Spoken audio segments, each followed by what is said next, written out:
अमृतमय सुन जिनकी मूर्ति ब्रह्म को धारती नील की जय। मूर्ति ब्रह्म को।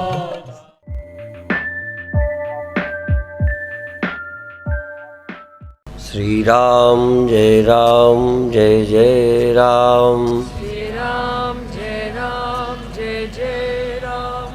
श्री राम जय जय राम। श्री राम जय जय राम। सच्चिदानंद भगवान की, सनातन धर्म की।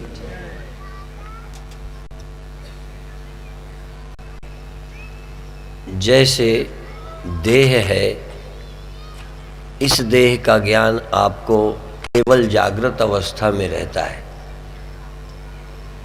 इस देह का, स्वप्न में इस देह का नहीं रहता।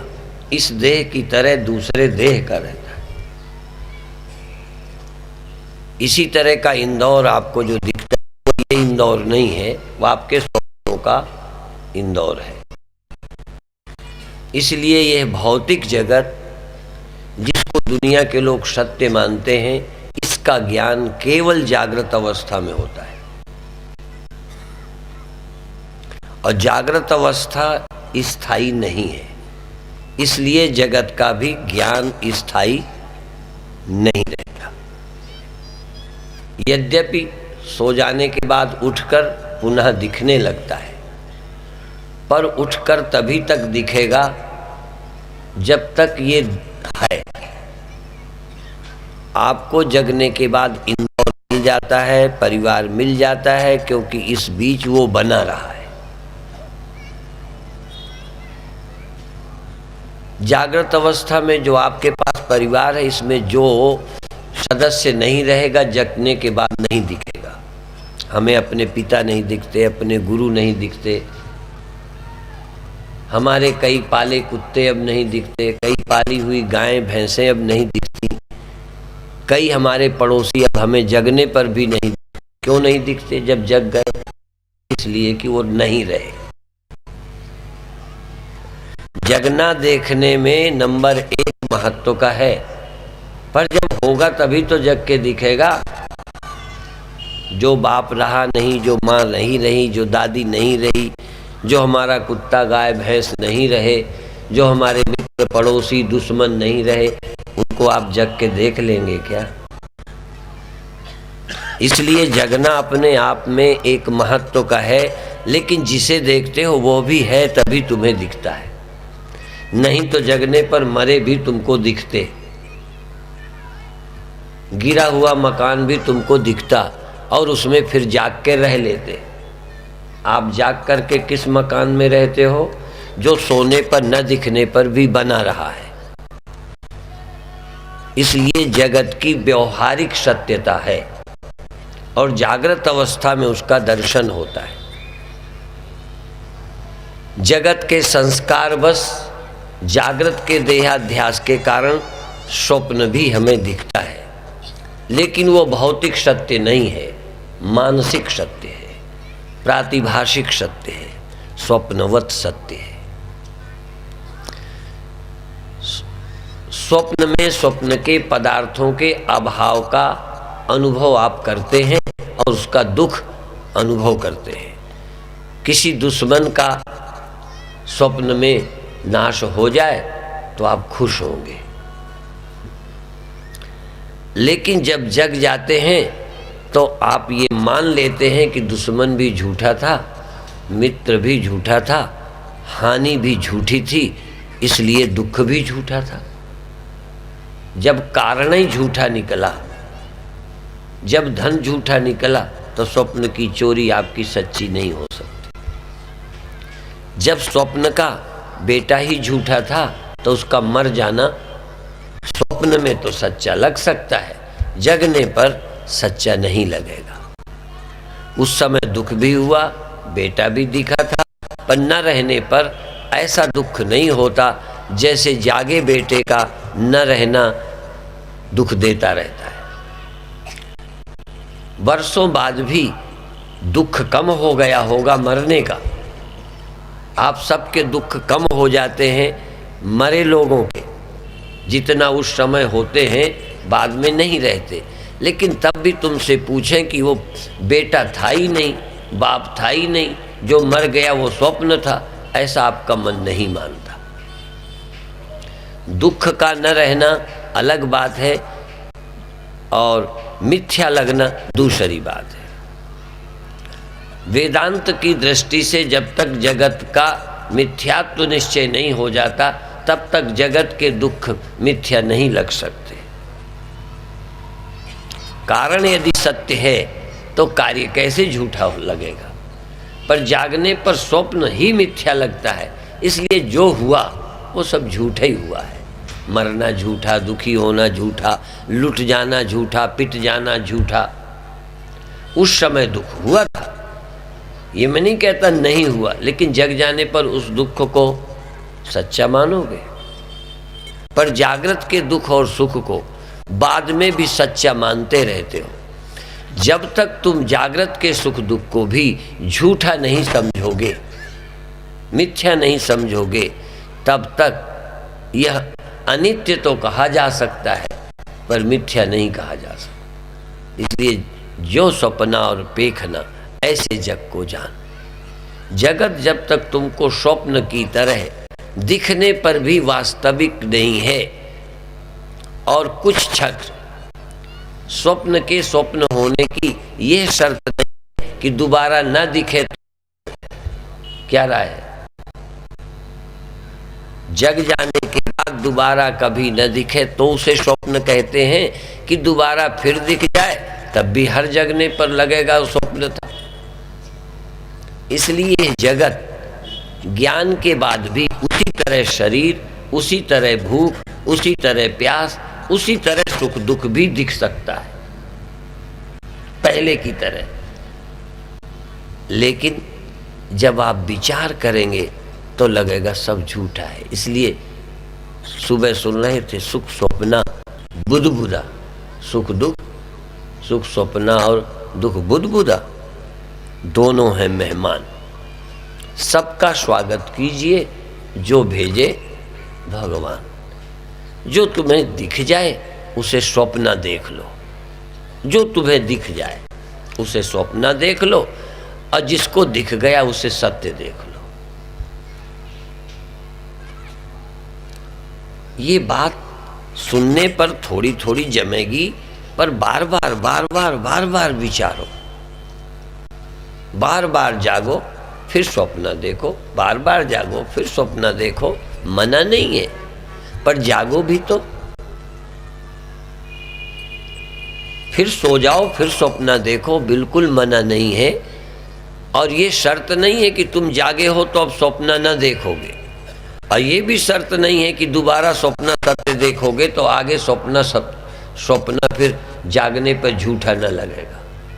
इस सत्य की कसौटी करो कि स्वप्न तुमको कितने बार होने पर और हर बार सच लगने पर कभी एक ऐसा टाइम आता है जिसको हम जगना कहते हैं, जब उसे आप स्वप्न मान लेते हैं। आप तो नहीं मानते, बोलो। इस जगत को क्या कभी तुम स्वप्न समझ सके? कभी एक बार, यदि एक बार भी तुम्हें लगे कि यह स्वप्न है, सुनना नहीं, क्यों स्वप्न है, कैसे जाना स्वप्न स्वप्न है? उस जागने की पहचान यह है कि जब तुमको कोई सत्य मिल जाता है तो उससे नीचे वाला असत्य लग जाता है। आपको हायर ट्रूथ, अच्छा सत्य, थोड़ा ऊंचा सत्य मिल गया, ये तो स्वप्न स्वप्न लग गया। इसी तरह यदि आपको सुप्रीम ट्रूथ, परम सत्य मिल जाए तो ये जगत भी स्वप्न लग सकता है। परम सत्य, सुप्रीम ट्रूथ, जिससे ऊपर कोई, सुप्रीम के बाद भी कुछ होता होगा, मुझे नहीं मालूम है, अंग्रेजी में नहीं जानता। परम सत्य के ऊपर धर्म सत्य होता होगा, कर्म सत्य होता होगा। मैं जान के शब्द तो मुझे नहीं आते कि परम सत्य के व्यंग में मैं क्या कहूं। क्या परम सत्य के ऊपर अजन्मा और अविनाशी सत्य से बड़ा कोई सत्य हो सकता है? ये मरने वाला सत्य, ये न रहने वाला सत्य और सदा रहने वाला सत्य, सदा रहने वाले सत्य को देखकर ये कैसे लगेगा? अकाल पुरुष और काल पुरुष, जिसका काल हो जाता है, जिसको समय खा जाता है, ज्ञान नहीं समय खा जाता है। समय के खाने से लगता है वो था, जिसको समय खाता है वह सत्य है, व्यवहारिक सत्य है, वास्तविक सत्य तो नहीं है। पर जिसको समय समाप्त करता है वह कुछ सत्य जरूर है, पर जिसको ज्ञान समाप्त करता है निश्चित स्वप्न है। और जब तक इसको काल समाप्त करता है तब तक तुम्हारे लिए यह है, पर जब तुम्हारी समझ में ये समाप्त होगा उस दिन फिर ये सत्य नहीं हो सकता। काल का मिटाया फिर सत्य हो जाता है। और देखो, स्वप्न को काल ने नहीं मिटाया, समय के कारण तुम्हारी नींद जरूर खुली है, समय अभी भी मौजूद है, पर स्वप्ने को समय ने नहीं समाप्त किया।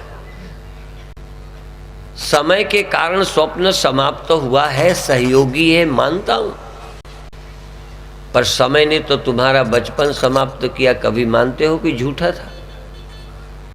तुम्हारे बाप को समाप्त किया समय ने, तुमने कभी माना वो झूठ था? जब तक ज्ञान से वो झूठा ना हो तब तक वो स्वप्न नहीं कहला सकता। समय जिसको समाप्त करता है उसे हम स्वप्न नहीं कहते, पर सत्य के ज्ञान से जो समाप्त होता है वो निश्चित स्वप्न है। इसलिए जेहि जाने जग जाए हेराई, जागे यथा स्वप्न भ्रम जाए। वहां ये नहीं कहते समय ने स्वप्ने को समाप्त किया। यद्यपि समय रहता है, समय, लेकिन समय के कारण समाप्त होता तो हम रोते। समय जिसको समाप्त करता है, काल जिसको खाता है, काल के मारने से हमको दुख होता है, भय होता है, पर ज्ञान से जब समाप्त होता है तो सब समाप्त होने पर हमें चिंता नहीं होती। जगत के ज्ञान से जब स्वप्न जाता है, बिना जगत की चेतना आए, बिना जगत की जागृत अवस्था के अनुभव के जब स्वप्न में कोई मरता जीता है तो हम दुखी होते हैं, लाभ हानि होती है। जो सपने सर काटे कोई, बिन जागे दुख दूर न होय, स्वप्ने होय भिखारी न रंक नाक पति होय। उस समय भी असत्य लगता था क्या? पर उस समय भी धन चला गया, दुखी है। समय ने यदि धन छीन लिया है तो हम दुखी होंगे, पर यदि ज्ञान से धन की आवश्यकता खत्म हुई है तो फिर हम दुखी नहीं हो सकते। इसलिए ज्ञान से ही मोक्ष हो सकता है। समय हमें कभी मुक्त नहीं कर सकता। समय कुछ दे करके खुश कर सकता है, समय कुछ छीन कर दुखी कर सकता है। समय ने हमको पुत्र दिया, जवानी दी, आनंद ले लो। समय बुढ़ापा देगा, छाती कूट लो। लेकिन ज्ञान की दृष्टि से जब देखते हैं, ब्रह्मैवेदम सर्वम अहम एव इदम सर्वम,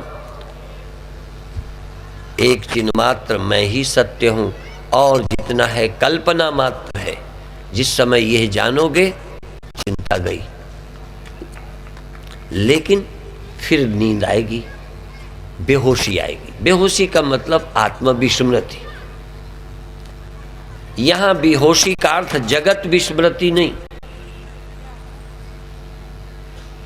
यहां नींद का अर्थ जगत का न दिखना नहीं। जगत के न दिखने का नाम दुनिया के लोग नींद कहते हैं। हमारी समझ में आत्मा के अनुभव न होने का नाम नींद है। दुनिया की चीजों का होश न रहा, इसे भी बेहोशी कहते हैं। पर हम लोग जब आपको आत्मा की स्मृति न रही, इसका नाम बेहोशी है। और बिना बेहोशी के जगत सत्य नहीं लग सकता। जगत सत्य जब आप सो जाएंगे तब लगेगा, जब आप अपने को भूल जाएंगे, आत्मा के अनुभव से रहित हो जाते हैं जितनी देर को, फिर जगत वैसे ही दिखने लगता है जैसे सोए को फिर स्वप्न दिखता है और जागे को फिर नहीं रहता। तो ये जगना शुरू हो जाए। स्वप्न से जगना पहले से तुमको होता आया है, बिना गुरु के, बिना गुरु ग्रंथ के, बिना किसी संत के। स्वप्न से जागना तुमको नेचर से आ रहा है, और फिर जगत के न दिखने लगने, सो जाने से फिर स्वप्ने होना, स्वप्ने होने लगना, स्वप्ने झूठे लगना, जगत सच लगना, ये आपका अनादि काल से होता आया है। इस जगने के लिए संत नहीं आए, उस स्वप्न से जगाने का काम संत नहीं करते। प्रकृति कर देती है, समय कर देता है, परिस्थितियां कर देती हैं, धक्का कर देता है, पड़ोसी का शोर कर देता है। और कोई न करे तो अपने आप माने नेचर से। लेकिन अनंत काल तक नेचर तुमको जगा नहीं सकती। जब जगाएंगे गुरु जगाएंगे। इसलिए जो 100 चंदा उगवे, सूरज चढ़े 1000। रात को सोए, स्वप्न देखा, दिन आया, नींद खुल गई। पर एक सूर्य निकलता है, चिड़ियां चहचहाने लगती है, पेड़ जग जाते हैं। नहीं समझे? सुबह भोर भई जागो, अब नहीं मोह रात है। सूर्य के कारण भी हम जग जाते हैं, फूल खिल जाते हैं। लेकिन अनंत काल तक तुम नहीं जाग सकते, अनंत काल तक। और सूर्य निकल जाए, जो 100 चंदा उगो, सूरज चढ़े 1000 चढ़ा में, दोपहर हो जाए, सुबह सुबह नहीं जगें आलसी तो 7-8 बजे तो जगेंगे। पर जो 100 चंदा उगवे, सूरज चढ़े 1000, एते चानन होंदियां, गुरु बिन घोर अंधार। बिना गुरु के तुम ना कभी जागा ही नहीं सकते। अब बिना गुरु के राम नहीं जागे, बिना गुरु के कृष्ण नहीं जागे, बिना गुरु के कोई दुनिया में नहीं जागा है और आगे भी नहीं जग सकेगा। यही सत्य लगता रहेगा। सो जाओगे, जगत दिखना बंद हो जाएगा, जागोगे फिर जगत सत्य। पर ब्रह्म सत्य नहीं होगा। स्वाभाविक जगत दिखेगा, सो जाओगे, जगत नहीं दिखेगा, फिर जगत दिखेगा, फिर देह दिखेगा, देह नहीं दिखेगा। पर ब्रह्म का के प्रति सदा अंधेरा रहा है, अंधेरा रहेगा।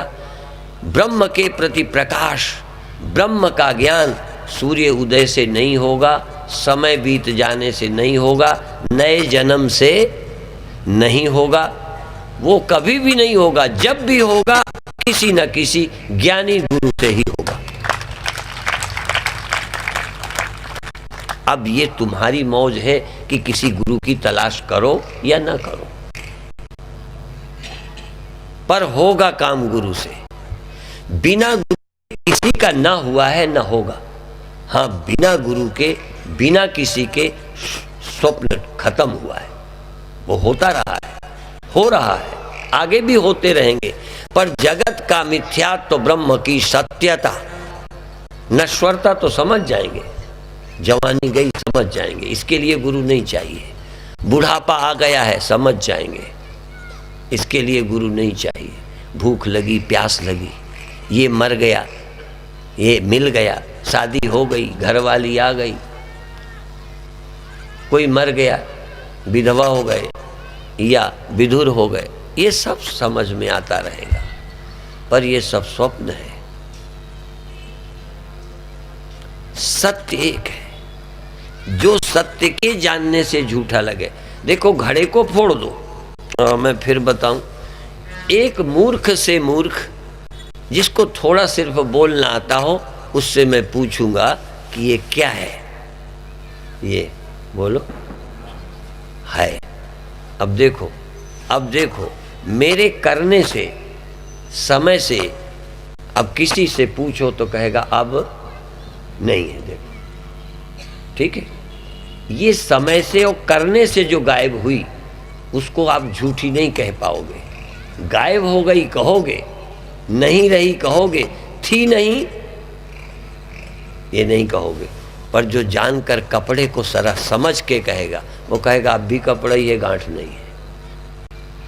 जानने से मिथ्यात्व तो समझ में आएगा, समय के कारण मिथ्यात्व तो नहीं है, समाप्त तो हो गई ये तो कह सकते हो, चली गई ये कह सकते हो, नहीं रही ये कह सकते हो, लेकिन एक सत्य था दूसरा दिखता ही था, सत्य था ही नहीं। बात समझ में आ रही? ब्रह्म के अलावा दूसरा सत्य है ही नहीं। आद सच, जुगाद सच, है भी सच, नानक होशी भी सच। सच ही था, सच ही है, सच ही रहेगा। और दूसरा दूजा सत्य, दूसरा सत्य ही नहीं है।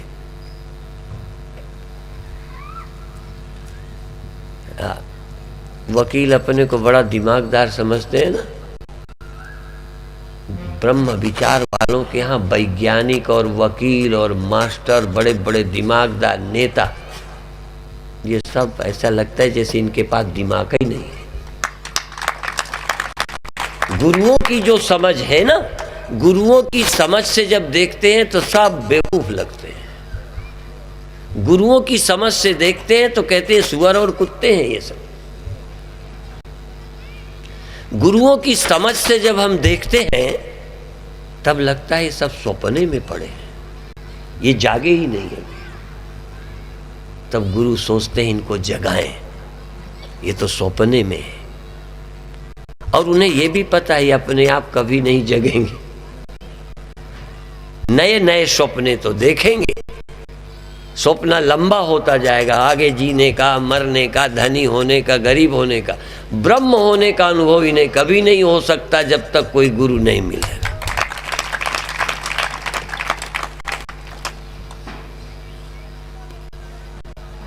और अभी आप मेरे प्रवचन को सुनकर खुश हो, दलीलों से प्रभावित हो,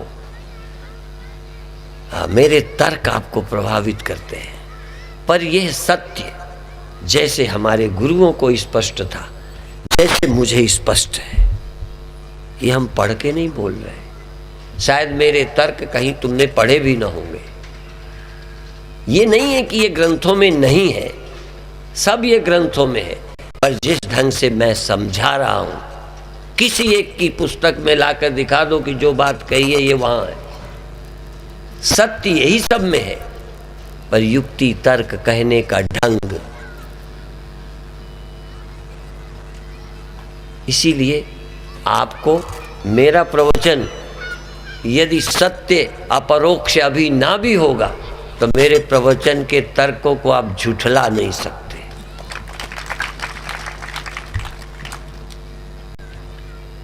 अंत में तो गुरुओं ने कह दिया सब गोविंद है, सब नहीं।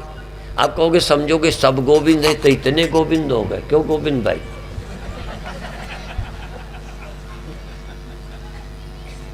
ये सब गोविंद है, इसका मतलब ये नहीं कि सब ये गोविंद है। असल में गोविंद ही सब है और कोई नहीं है। तुम्हें और लगता है यही स्वप्न है और नहीं है। सब गोविंद है, सब गोविंद है, गोविंद विन नहीं कोई।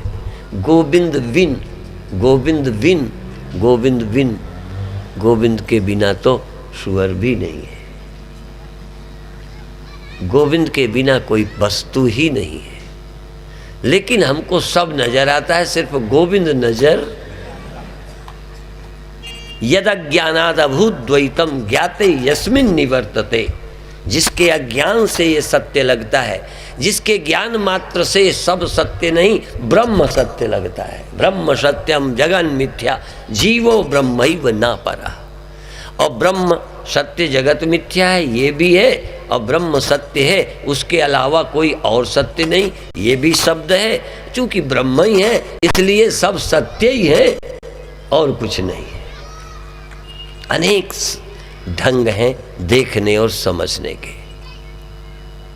अच्छा ये बताओ, यदि इंजीनियर लोग नए आर्किटेक्ट नए नए डिज़ाइन के मकान बनाते हैं, कोई नई डिजाइन का मकान बनाते हैं कि नहीं? हाँ, द्वार सब रखते हैं, खिड़की सब रखते हैं, रोशनी के कुछ बातें मौलिक हैं जो हर इंजीनियर को करनी ही पड़ेंगी। बाकी ऐसे कर दे वैसे कर दे, छत इतनी निकाल दे, यही तो उनकी कला है, नहीं तो उनका धंधा चौपट नहीं हो जाएगा। और क्या करते हैं? कहोगे द्वार तो हमें भी आता है, खिड़की तो हमें भी समझ आती, पर किधर रखनी, कैसे रखनी। हमने हरिद्वार में आश्रम बनाया तो हम ही आर्किटेक्ट, हम ही इंजीनियर, इसलिए सब गड़बड़ बन गया। ये उन्हीं को आता है कि दिन में लाइट न जलानी पड़े। हमारे आश्रम में दिन में भी लाइट जलानी पड़ती है। इंजीनियर के पैसे बनाए और बिजली का टैक्स बढ़ा लिया। ऐसा लगा जैसे हमने बड़ी क्या कर लिया, हाँ बड़ी बचत कर ली। इंजीनियर को पैसे नहीं दिए, अब रोज देते रहो बिजली का बिल, दिन में भी जलाओ तब पढ़ो। और न इधर से एक तरफ छेद कर, एक तरफ खिड़की रखी, वायु का क्रॉस नहीं रखा, अब हवा ही नहीं आती, चलाओ पंखा। यदि दोनों तरफ होता, कम से कम किसी महीने में तो न जरूरत पड़ती, वहाँ तो ठंडी में भी पंखा चलाओ, नहीं हवा ही न लगेगी। तो किधर खिड़की रखनी, क्या करना, ये इंजीनियर जानता है। कौन सी दवा खानी, ये डॉक्टर जानता है। अपन डॉक्टर के पैसे बचाएं, मेडिकल स्टोर से दवा खरीदें और खाएं और मरें। डॉक्टर है ना बेकार, इंजीनियर बेकार है ना। जैसे तुमको ये कई बार हमें भी बेकार लगते रहे, लेकिन लगता है नहीं बहुत जरूरी है, ऐसे ही कई के लिए गुरु बेकार। हाँ, कोई क्या है, बिना गुरु के क्या समझ नहीं जाएंगे? बिल्कुल समझ जाओगे। बिना गुरु के क्या ज्ञान नहीं हो जाएगा? हाँ होगा, खूब पढ़ो किताबें। यदि पढ़ने से ज्ञान होता तो उपनिषद ये नहीं कहते श्रोतव्यो मंतव्यो निधिध्यासितव्या। सुनो, पढ़ना अलग है, सुनना।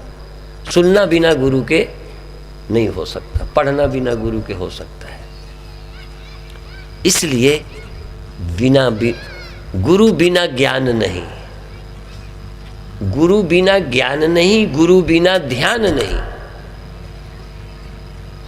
एक बच्ची का ध्यान लगता है, आज गई थी, अब बिना गुरु के लग गया, बेचारी परेशान है। बिना गुरु ज्ञान नहीं, बिना गुरु ध्यान नहीं, बिना गुरु आत्म विचार न लहत है। बिना गुरु के आत्मा का विचार नहीं हो सकता। स्त्री का विचार हो सकता है, बल्कि पूछना पड़ता है हमारे मन से, स्त्री कैसे निकले स्वामी जी, पीछे पड़ गई है। ये पैसा हमारे दिमाग में घुस गया है, निकलता ही नहीं है।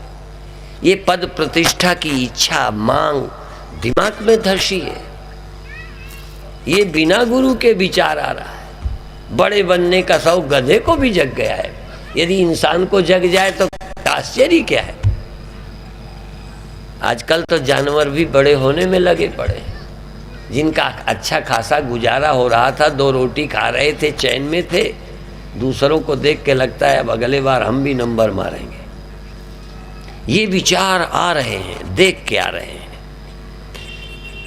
स्वाभाविक जवानी में काम आ जाता है, किसी गुरु की जरूरत नहीं। अब गधों को आ सकता है, घोड़ों को आ सकता है, बंदरों को आ सकता है, चिड़ियों को आ सकता है। तो काम का विचार तो आना स्वाभाविक है, पर बिना गुरु आत्म विचार न लाता है। बिना गुरु के ब्रह्म का आत्मा का विचार नहीं आ सकता। और चीजें आ जाएंगी, बहुत कुसंग से बचाओ ना, तब भी आ जाएंगी। जानवरों को कोई सिनेमा देखते हैं क्या? जानवरों के अंदर जो विकार आते हैं वो कोई कुसंग में पड़ गए। जैसे किसी जवान को न देखो तब भी तुम जवान हो ही जाओगे, उसको कौन रोक सकता है? ऐसे ही संसार के विकार स्वाभाविक आते हैं, पर ब्रह्म का विचार इच्छा हो, किसी को देखकर इच्छा हो, पर जब कोई गुरु मिले तो हो सकता है। जरूरत हो ब्रह्म विचार की, साथ में जिज्ञासा हो, अथा तो ब्रह्म जिज्ञासा।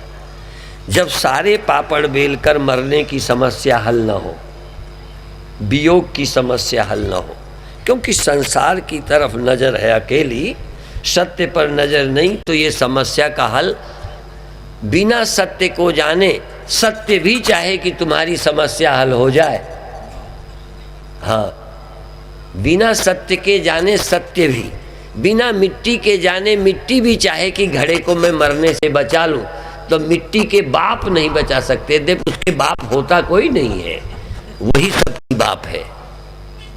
तो परमात्मा भी तुम्हें मरने से बचा नहीं सकता। जब बचोगे परमात्मा को ही जानकर बचोगे, और परमात्मा का जनाने का काम परमात्मा का नहीं है, किसी न किसी गुरु का है।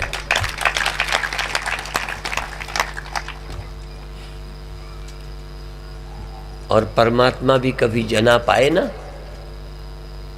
हो सकता है गुरुओं का पत्ता काटने के लिए आए हो, इसीलिए उन्हें अवतार कहते हैं।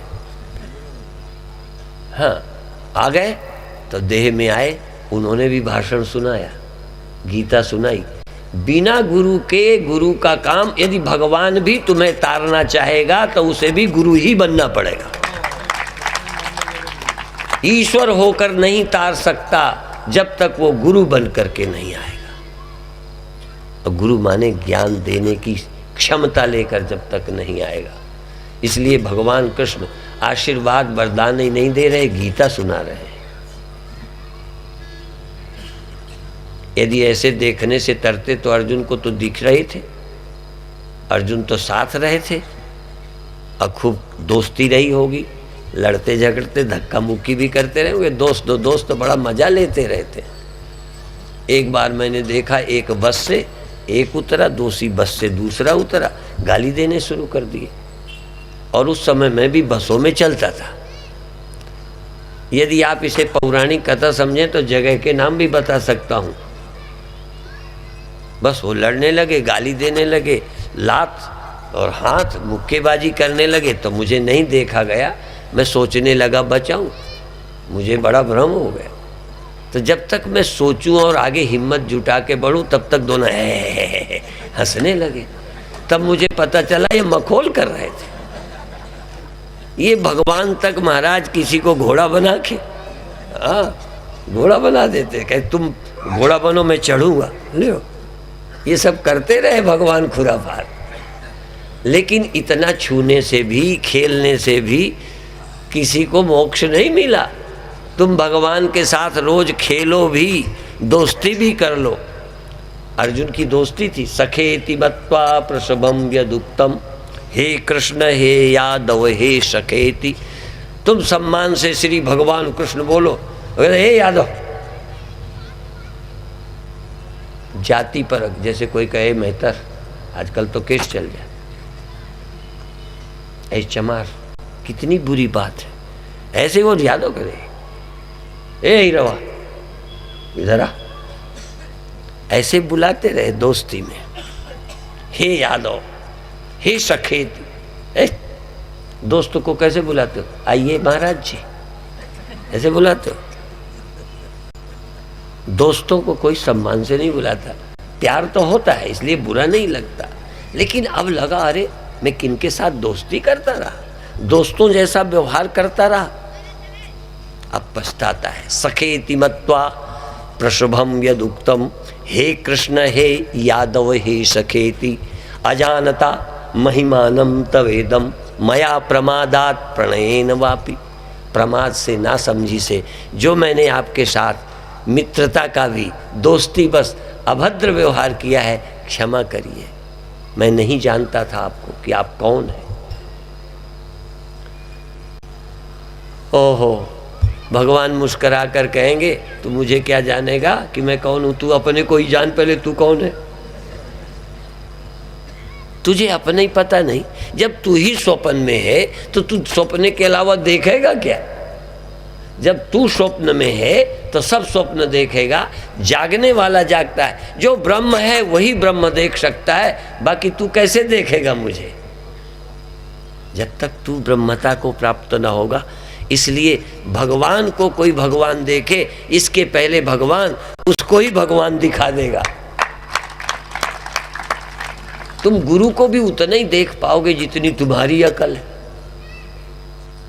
तुम गुरुओं को भी नापोगे अपने तराजू से। गुरु को देखने के लिए भी गुरु ही आंख देगा।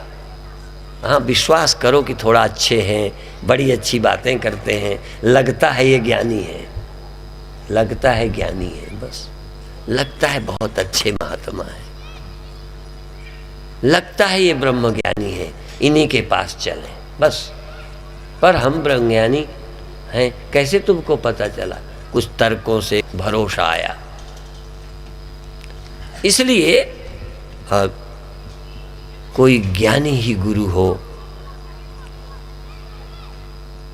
और सुनो, फिर देखो तुम कौन हो। फिर मैं कहूँगा, जहाँ खड़ा होकर जिस स्तर से आज मैं बोलता हूँ, यहाँ इस तक आने में टाइम लगा, ये समझने में टाइम लगा। ये देह, ये इंद्रियां, ये मन, एक बात आप कैसे जोर लगा दो कि तुम यदि देखते हो तो आंख अकेली नहीं देख सकती यदि इसके पीछे मैं चेतन न होता। ऐनक आप 4 लगा लो, ऐनक के ऊपर ऐनक, कई बार डबल भी लगा देते हैं, ऐनक लगा के दूसरा उससे तीसरा ऊपर लगा लो, आंखें न हो। जैसे बिना आंख के ऐनक काम नहीं कर सकता, ऐसे बिना आपके आंख नहीं काम कर सकती। इसलिए आंख भी ऐनक से ज्यादा कुछ नहीं है, कान भी एक यंत्र है बस।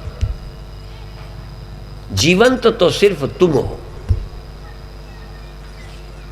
केवल चैतन्य तुम हो। और इसीलिए बार बार जब भी कुछ ख्याल में आए, ज्ञान हो, प्रतिबोध विदितम, प्रतिबोध विदित, जब भी कुछ बोध हो उसी समय सावधान हो।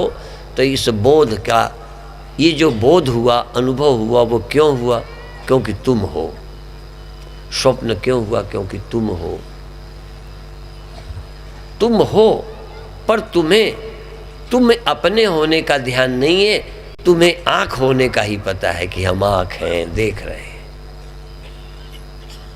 हम आंख हैं, हम कान हैं। इस उपाधि को तोड़ के नहीं समझ पा रहे। जैसे लोहा का हम चाकू है भी वो बिल्कुल गलत नहीं है, लेकिन हम चाकू हैं और कुछ नहीं है, समझो ये मौत है। देखो उस शब्द की गहराई है। इसीलिए पहले हम नहीं कहते तुम आदमी हो, तुम आंख हो, तो हम पहले ये नहीं कहने देंगे कि तू चाकू है। यदि तू चाकू है तो तू रहेगा नहीं। हाँ, इस समझ के साथ चाकू है कि मैं लोहा पहले हूँ, चाकू बना जरूरत के लिए। ऐसे ही मैं आंख नहीं हूँ, सचमुच मैं आंख नहीं हूँ। आंख तो नहीं रहती, पर आंखें न रहने से कोई मर गया है क्या? कान न रहने से बहरे मर जाते हैं। इसलिए, और मन न रहने से क्या मैं नहीं रहता? एक बार देखो कि ये सब मुझसे भले हुआ है, पर ये मैं नहीं हूँ, ये मैं नहीं हूँ, ये मैं नहीं हूँ, ये मैं नहीं हूँ। देखो, कहो ये मैं नहीं हूँ, पर यहाँ मैं हूँ। ये अभी है, मैं सदा हूँ। ये थोड़ी देर है, मैं ये यहाँ है देह, मैं सर्वत्र हूँ। पर अभी वो रटो मत, सर्वत्र हूँ। पहले देखो कि ये नहीं रहता तो मैं रहता हूँ, ये नहीं रहता तो मैं रहता हूँ। अच्छा, मैं थोड़ी देर ना देखूँ, चलो आंखें बनी रहे, ना देखूँ तब भी मैं हूँ। आंख बंद है पर मैं हूँ। ये कौन सा मैं है जो बिना आँखों के कुछ देख रहा है, कुछ जान रहा है, कुछ चेतन है? इस तरह से। और इस चैतन्य का आकार क्या है? आँख की जगह है, चेतन की जगह कौन? देह यहाँ है, तुम कहाँ? मन यहाँ, मन वहाँ, तुम कहाँ? पर अभी सबसे केंद्रीय मैं है, जहाँ मन बुद्धि तहाँ मैं।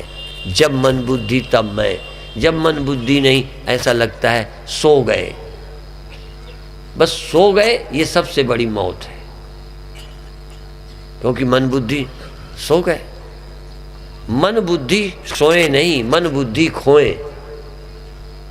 मन बुद्धि के सोने से अज्ञान नहीं मर सकता, पर मन बुद्धि खो जाए। खोने पर तुम सोओगे नहीं, क्योंकि चेतन सोता नहीं। बुद्धि सोती है, सोने का भ्रम पैदा होता है चेतन में कि हम सुसुप्ति में। अंधेरे के कारण भ्रम पैदा होता है कि मुझे दिखता नहीं। यद्यपि अंधेरे का ध्यान भी बहुत अच्छा ध्यान है, पर बहुत बुद्धिमान कर सकते हैं। अंधेरे में देखें और ये देखें कि आँख अभी है, नहीं दिखना लगता है, पर आप ये देखें कि अंधेरे को खूब अंधेरा करें और खुली आँख बैठे कि आपको कोई चीज़ नहीं दिखती कि अंधेरा नहीं दिखता। तो आँख है कि नहीं? यदि चीज़ न दिखे और अंधेरा दिखे तो अंधे हो कि आँख वाले हो? तुम कहते हो हमारे जीवन में बड़ा अंधेरा है। अंधेरा अंधेरा नहीं है, तुम अंधे हो ये समझते हो, यही अंधेरा है। अज्ञान अज्ञान नहीं है, अज्ञान बिल्कुल झूठ है, अज्ञान बिल्कुल कल्पित है, अज्ञान बिल्कुल असत्य है। लेकिन मैं अज्ञानी हूँ, बस ये अज्ञान है। मैं ज्ञान स्वरूप नहीं हूँ, यही अज्ञान है। बाकी कोई ज्ञान तुम्हें दे नहीं सकता, ज्ञान तुम में घटा भी नहीं है। अंधेरे में तुम अपने को न देखने वाला स्वीकार करते हो, मुझे दिखता नहीं है, क्योंकि तुम्हारी दृष्टि हमेशा चीज़ें देखने के लिए। अच्छा, तुम्हारी आंखें अंधेरा देखने के लिए हैं कि चीज़ें देखने के लिए? बोलो। चीज़ें देखने के लिए। तुम्हारी खोपड़ी चीज़ों की भगत है, इसलिए तुम रात को कहते हो हमें दिखता नहीं। यदि तुम अंधेरे के भगत होते तो कहते हाँ आज अंधेरा दिख रहा है, मुझे तो बड़ा अंधेरा दिख रहा है। अंधे हो? हम अज्ञानी हैं, इस बात का ज्ञान मुझे है, इसलिए अज्ञानी में हो ही नहीं सकता। जगत का ज्ञान मुझे, जगत के ज्ञान न रहने के, जगत के ज्ञान न रहने का ज्ञान मुझे, होश मुझे, होश न रहने का होश मुझे। मैं कब बेहोश हुआ? इसलिए मैं ही एक सत्य हूं, पर मैं माने देह नहीं, मैं माने इंद्रियां नहीं, मैं माने मन नहीं, मैं माने अहंकार नहीं, मैं सत्य हूं। अहो अहम नमो मह्यम, अहो अहम नमो मह्यम विनाशो यस्य नास्ति में। तर्क सुनना। मैं अपने को नमस्कार करता हूँ, अपने को मैं गौरवशाली समझता हूँ, अपने को मैं महान समझता हूँ, अपनी पीठ आप ठोकता हूँ, धन्यवाद। क्यों? अहो अहम नमो मह्यम विनाशो यस्य नास्ति में। मैं उसकी वंदना करता हूँ, प्रणाम करता हूँ उस मैं को जिस मैं का नाश नहीं होता। जिसका नाश हो जाता है नहीं, जिस मैं का नाश नहीं होता, इसलिए इसके नहीं, इसकी तो मैं निंदा करता हूं। इस मैं की निंदा करनी है। अहो अहम नमो मह्यम विनाशो यस्य नास्ति में।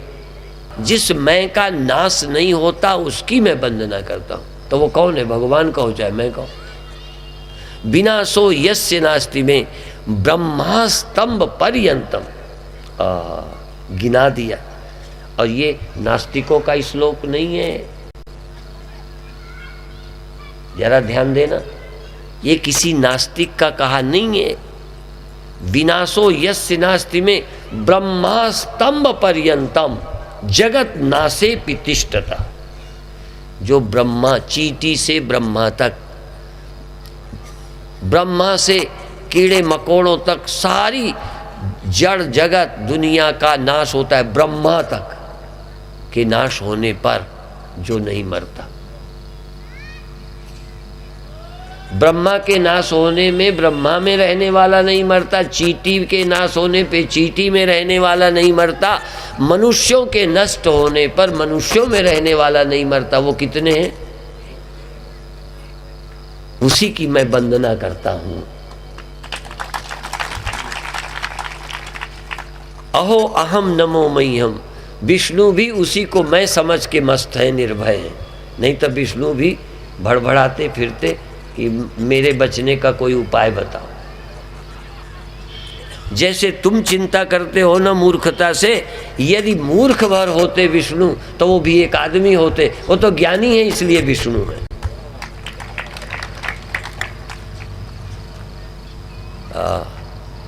विष्णु भी इसलिए निर्भय है क्योंकि वो जैसे हम मैं को ठीक से समझते हैं, वो अपनी मैं को ठीक समझते।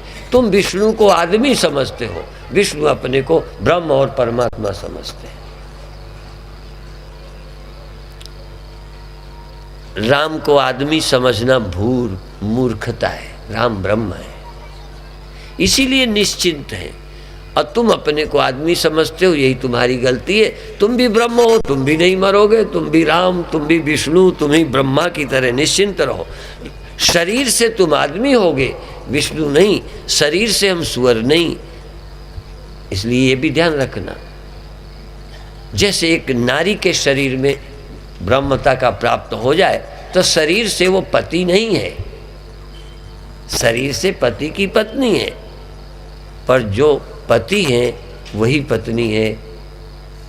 यदि नहीं जानते तो पति मरेंगे, नहीं जानती तो पत्नी मरेगी, और जानते हैं तो दोनों नहीं मरेंगे। फिर विधवा होने का हाँ। यदि हम विष्णु को जानते हैं तो हमारे परमात्मा नहीं मरेंगे, और हमारे परमात्मा नहीं मरेंगे, हम भी नहीं मरेंगे। इसलिए जो नाम जपता है, गुरु नहीं मरते, गोविंद नहीं मरते, जिन उनके जो नाम जपते हैं वो नहीं मरते हैं। और लोगों के गुरु भी मर जाते हैं, लोगों के भगवान भी मर जाते हैं, गुरु अज्ञानियों के सब मर जाते हैं, अज्ञानी खुद भी मर जाते हैं। तो आप कब समझेंगे इस बात को? अगले साल आएंगे तब ना। अच्छा नहीं, कुंभ में आएंगे, 1 महीने का टाइम देंगे। इतना लंबा टाइम कभी नहीं दे पाए तो आप टाइम निकालेंगे क्या? अच्छा, ज़्यादा जरूरी क्या है? देखो, जरूरी खाना भी है, जरूरी दुकान भी है, जरूरी रोग से बचना भी है, तकलीफ से, लेकिन ब्रह्म ज्ञान इनसे कम जरूरी है। तो यदि इनके लिए आप समय निकाल लेते हो, 1 महीने की छुट्टियां ले लेते हो, तो आप किसी तरह समय निकालकर इस सत्य के सुनने का अवसर उपलब्ध करना। और जैसा कि गोविंद भाई ने बताया, हरिद्वार, चित्रकूट या जाने का मुझे याद नहीं है। मुझे तो जहाँ बोलता हूँ, जब बोलता हूँ, लगता है बस यही कैसेट बहुत अच्छे हैं, यही ले जाओ। फिर जब नया बोलता हूँ लगता है ये ले जाओ। तो हम तो यही कहते रहेंगे। पर एक बात तुमसे और कहते हैं, ये टीवी में ठीक है, चैनल में जाता है। यदि तुम ऐसे सुनो, चैनल में उनकी ओर की शर्त है कि 20 मिनट, और तुम कैसे सुनोगे तो कितने मिनट? आप बस इसलिए अब आपको मजा आना शुरू हुआ, उनका टाइम खत्म। बताओ, तुम्हें समझ में आना शुरू हुआ था कुछ थोड़ा, वो बीच में जाकर कब अगले दिन तक करो प्रतीक्षा। और अच्छे गाने बजाने वाले यही करते हैं, जब मजा आता है बंद कर देते हैं, जिससे तुम मांग करो स्वामी जी और, स्वामी जी और, स्वामी जी और। ये तो हम तो भाई ये नहीं सोचते कि और तुम कहो। तुम कभी इतना सुन के समझ जाओ कि गुरुदेव अब तो कुछ मत कहो, अब तो हमको जो आपने सुनाया है उसी आनंद का अनुभव करने दो। लेकिन ये सुनने के बाद ही होगा। और एक बात और बताऊं, मैं ब्रह्म हूं, मुझे पता है, नहीं तुम्हें कैसे बताता, पर ब्रह्म होते हुए जब बताता हूँ तब जितना अच्छा ब्रह्म होता हूँ उतना सदा नहीं लगता। इसी तरह से तुम्हें अभी तो ज्ञान होना है तो तुम्हें तो सुनना ही चाहिए, पर जब तुम समझ भी जाओ ना तब भी सुनो, जिससे तब समझने को नहीं बैठोगे, सिर्फ अपनी महिमा सुनोगे, नहीं समझो। एक समय तुम राजा नहीं हो, तब भी कोई भाट तुम्हें कहे कि तुम तो बड़े राजा हो, तो तुम्हें लगेगा सारा गप्प मारता है, नहीं समझे। और जब तुम राज्य प्राप्त करो, जैसे इस समय भाजपा ने पा लिया है, अब जो नहीं भी गाते थे वो भी महिमा गाते हैं। अभी थोड़े दिन पहले साधु तक नाराज थे, पर अब पटाना शुरू करेंगे, क्योंकि काम तो लेना ही पड़ेगा। तो ये खिलाड़ीपन लोग करते हैं। तो देखो, जो राज्य पाता है, फिर कोई कहे उमा भारती ये इतना विजयी हुई हैं, अब सन्यासिनी है, कितना अच्छा लगता होगा। अच्छा, हो तो गई हैं, फिर भी अखबार में छपे तो अच्छा लगता है कि बुरा। तो तुम ब्रह्म हो, तब भी तुम सुनो तो किसी से कि तुम ब्रह्म हो। सुनने का एक अपना आनंद है। जब तुम जीव हो, सुनते हो ब्रह्म, जब तुम सुनते हो, तुम देह हो, सुनते हो, तुम अमर हो, तो लगता है गप मार रहे हैं। पर जब तुम समझ जाओगे ना, तो तुम समझने नहीं आओगे, फिर तो अपनी महिमा सुनने आओगे। अभी तुम हमसे समझने आए हो, पर जब समझ लोगे ना, तब लगेगा स्वामी जी तो हमारी ही महिमा गा रहे हैं। फिर हम तुम्हारे भगत हो जाएंगे, तुम्हें सुनाएंगे, तुम आनंद लोगे। बात समझ में? अभी इतना ही कहकर समाप्त करते हैं। ओम शांति शांति शांति।